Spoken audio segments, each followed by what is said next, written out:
पिछले वीडियो में हम लोगों ने आवेश के बारे में पढ़ा था कि आवेश की परिभाषा क्या होती है, उसका सूत्र क्या होता है, उसका मात्रक क्या होता है।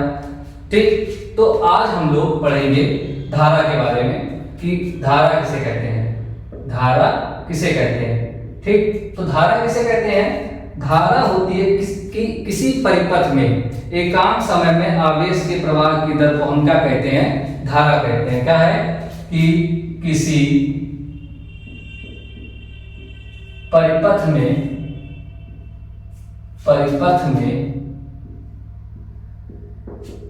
आवेश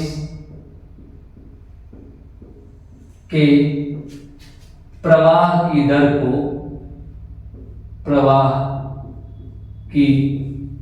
को धारा कहते हैं। धारा कहते हैं। ठीक, किसी परिपथ में आवेश के प्रवाह की दर को धारा कहते हैं।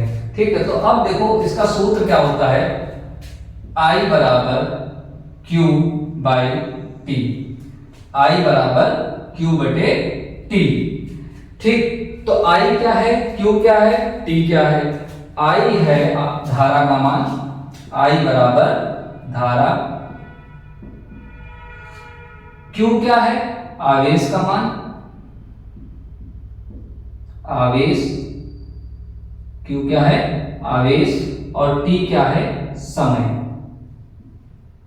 T क्या है, समय। आवेश कूलाम में रहेगा, हमेशा कूलाम में रहेगा आवेश का मात्रक कूलाम, और समय हम सेकंड में लेंगे, सेकंड में लिखेंगे।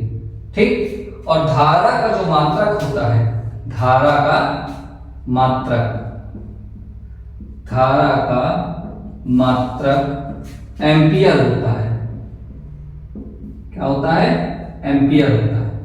इसका सिंबल ए होता है, AMP, या फिर ए भी लिखते हैं, इसको हम ए भी लिख देते हैं। ठीक, तो धारा का मात्रक हो गया, धारा का सूत्र हो गया। अब अगर मान, कल जो हम लोगों ने पढ़ा था आवेश का मान निकालने के लिए, तो अगर किसी सवाल में ऐसा कहा जाए कि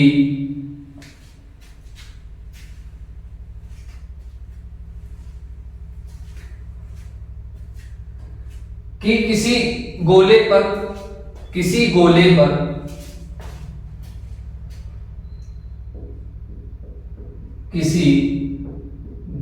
पर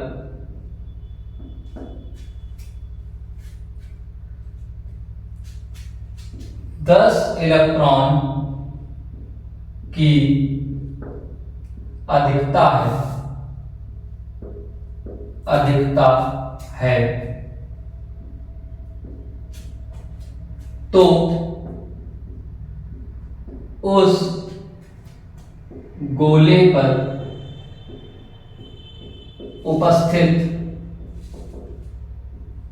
उपस्थित आवेश का मान बताओ, आवेश का मान बताओ।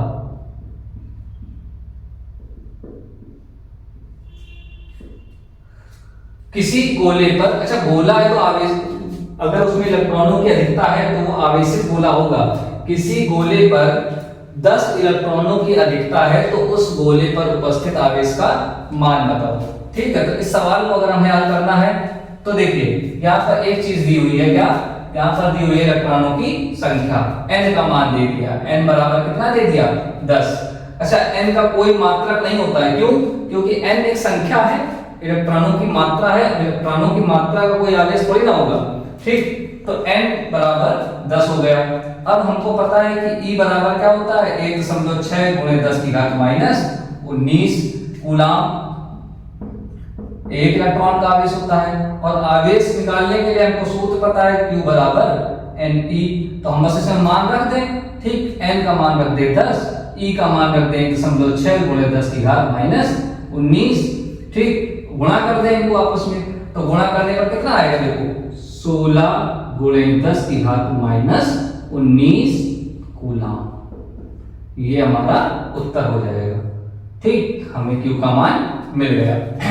तो देखिए विद्युत बहुत आसान चैप्टर है, ठीक है, बस हमको उसको करने के लिए उसके सारे सूत्र, उसके सारी परिभाषाएं और जितने भी उसके कॉन्सेप्ट हैं वो अगर अच्छे से आते हैं तो विद्युत सबसे आसान टॉपिक है, सबसे आसान चैप्टर है कक्षा 10 के लिए।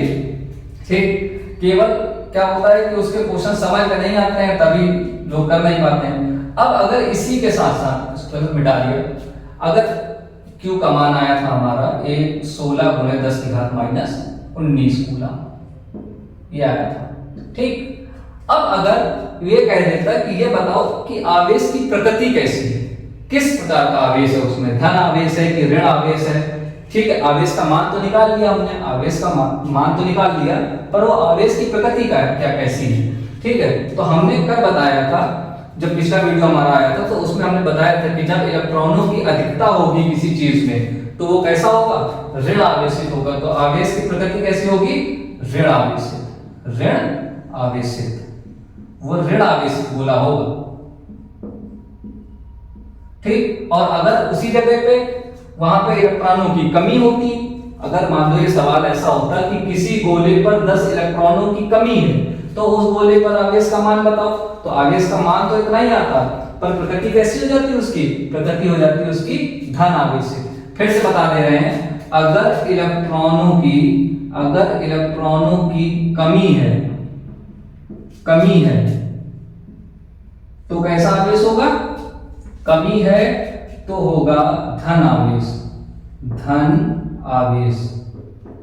ठीक, और अगर इलेक्ट्रॉनों की अधिकता है, इलेक्ट्रॉनों की अधिकता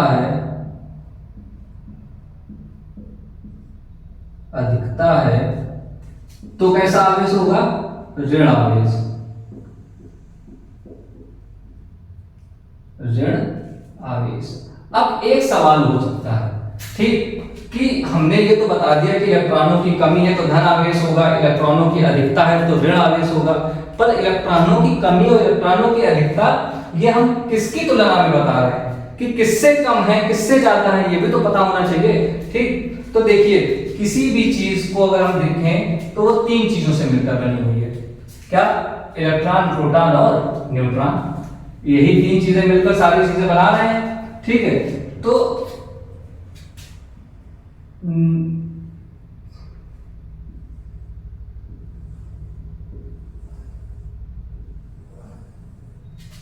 ये नाभिक है और नाभिक में हमारे पास क्या होता है, न्यूट्रॉन होता है और प्रोटॉन होता है, और इलेक्ट्रॉन इसके बाहर ऐसे चक्कर लगा रहे होते हैं। ठीक, इलेक्ट्रॉन इसके बाहर चक्कर लगा रहे हैं।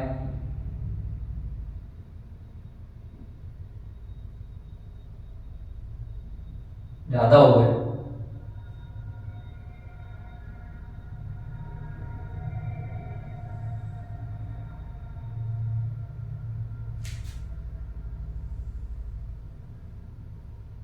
एक 2 3 4 5 6 7 8। ठीक, इलेक्ट्रॉन इसके बाहर चक्कर लगा रहे हैं। तो देखो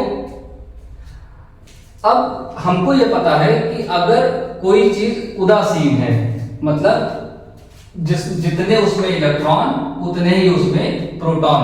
ठीक, जितने इलेक्ट्रॉन होंगे, अगर इलेक्ट्रॉनों की संख्या प्रोटॉनों की संख्या के बराबर है, इलेक्ट्रॉन और प्रोटॉन किसी चीज में बराबर मात्रा में है तो उसमें कोई आवेश नहीं होगा।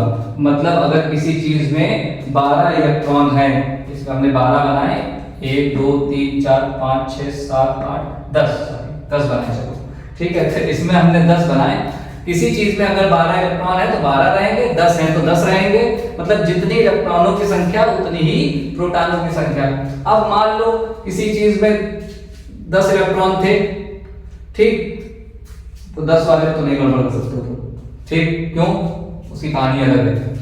ठीक है, 11 है, किसी चीज में 11 इलेक्ट्रॉन है और हमने 2-3 अपनी तरफ से और रख दिए।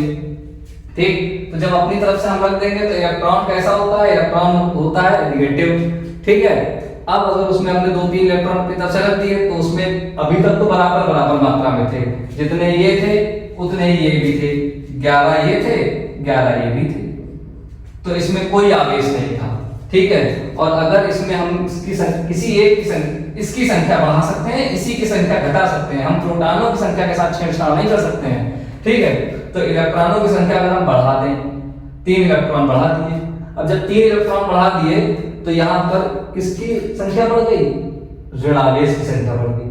ठीक, और अगर हम इनको कम कर दें तो किसकी संख्या बढ़ जाएगी, धनावेश की संख्या बढ़ जाएगी। तो इसलिए अगर किसी चीज में धनावेश या ऋणावेश आ रहा है तो इसका मतलब उसमें इलेक्ट्रॉनों की कमी है या अधिकता है, और कमी और अधिकता किसकी तुलना में, प्रोटॉनों की संख्या की तुलना में।